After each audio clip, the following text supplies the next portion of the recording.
जय जगन्नाथ। बुखार अपनी चपेट में सिर्फ हम इंसानों को ही नहीं लेता, बल्कि भगवान को भी इसका कष्ट उठाना पड़ता है।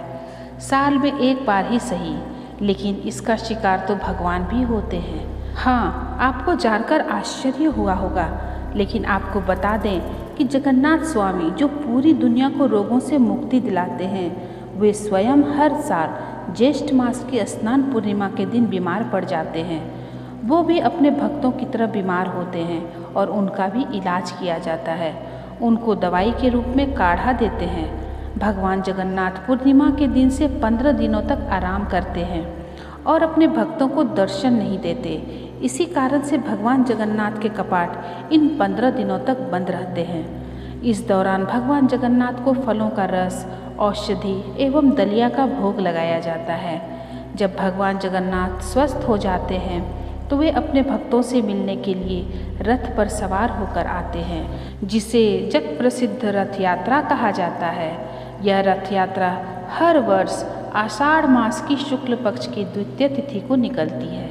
आखिर क्यों पड़ते हैं भगवान जगन्नाथ बीमार? इसके पीछे का भी है एक कारण। उड़ीसा प्रांत में जगन्नाथपुरी में भगवान श्री जगन्नाथ के एक भक्त माधव दास जी रहते थे। माधव दास जी अकेले रहते थे और भगवान का भजन किया करते थे। हर रोज प्रभु श्री जगन्नाथ के दर्शन करते थे और अपनी मस्ती में मस्त रहते थे। वे सांसारिक जीवन से कोई मोह माया नहीं थी और ना ही किसी से कोई लेना देना रखते थे। प्रभु माधव जी के साथ अनेक लीलाएं किया करते थे और चोरी करना भी सिखाते थे। एक दिन अचानक माधव दास जी की तबीयत खराब हो गई। उन्हें उल्टी दस्त का रोग हो गया। वह बहुत ही कमज़ोर हो गए कि उठने बैठने में भी उन्हें समस्या होने लगी। माधव जी अपना कार्य स्वयं ही करते थे, किसी से मदद नहीं लेते थे। जो व्यक्ति उनकी मदद के लिए आता था उनसे कहते थे कि भगवान जगन्नाथ स्वयं उनकी रक्षा करेंगे। देखते ही देखते माधव जी की तबीयत इतनी खराब हो गई कि वे अपना मल मूत्र वस्त्रों पर त्याग देते थे। तब स्वयं जगन्नाथ स्वामी सेवक के रूप में माधव जी के पास उनकी सेवा करने पहुँचे। माधव जी के गंदे वस्त्र भगवान जगन्नाथ अपने हाथों से साफ करते थे और उन्हें स्वच्छ भी करते थे। उनकी संपूर्ण सेवा करते थे। जितनी सेवा भगवान जगन्नाथ करते थे शायद ही कोई व्यक्ति कर पाता। जब माधव दास जी स्वस्थ हुए तो उन्हें होश आया। तब भगवान जगन्नाथ जी को इतनी सेवा करते देख वे तुरंत पहचान गए, यह मेरे प्रभु ही हैं। एक दिन श्री माधव दास जी ने प्रभु से पूछा, हे प्रभु, आप तो त्रिभुवन के मालिक हैं, स्वामी हो, आप मेरी सेवा कर रहे हो। आप चाहते तो मेरा ये रोग भी दूर कर सकते थे। रोग दूर कर देते तो यह सब करना नहीं पड़ता।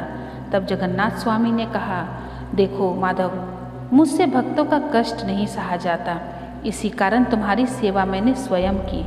जो प्रारब्ध होता है उसे तो भोगना ही पड़ता है। अगर उसको इस जन्म में नहीं काटोगे तो उसको अगले जन्म में भोगने के लिए फिर तुम्हें अगला जन्म लेना पड़ेगा। और मैं नहीं चाहता कि मेरे भक्त को जरा सा प्रारब्ध के कारण अगला जन्म फिर लेना पड़े, इसलिए मैंने तुम्हारी सेवा की। लेकिन अगर फिर भी तुम कह रहे हो तो भक्त की बात मैं नहीं टाल सकता। अब तुम्हारे प्रारब्ध में ये 15 दिन का रोग और बचा है, इसलिए 15 दिन का रोग तुम मुझे दे दो। 15 दिन का वो रोग जगन्नाथ प्रभु ने माधव दास जी से ले लिया। तब से भगवान जगन्नाथ इन 15 दिन तक बीमार रहते हैं। तब से आज तक यह वर्षों से चलता आ रहा है। साल में एक बार भगवान जगन्नाथ को स्नान कराया जाता है, जिसे हम स्नान यात्रा कहते हैं। स्नान यात्रा करने के बाद हर साल 15 दिन के लिए जगन्नाथ भगवान आज भी बीमार पड़ते हैं और 15 दिनों के लिए मंदिर के कपाट बंद होते हैं और इन दिनों में भगवान की रसोई भी बंद कर दी जाती है। दोस्तों, आज की यह वीडियो आपको कैसी लगी? अगर वीडियो पसंद आई है तो इसे लाइक और शेयर ज़रूर करें। मिलते हैं अगले वीडियो में, तब तक के लिए आपका बहुत बहुत धन्यवाद। जय श्री कृष्ण, जय जगन्नाथ।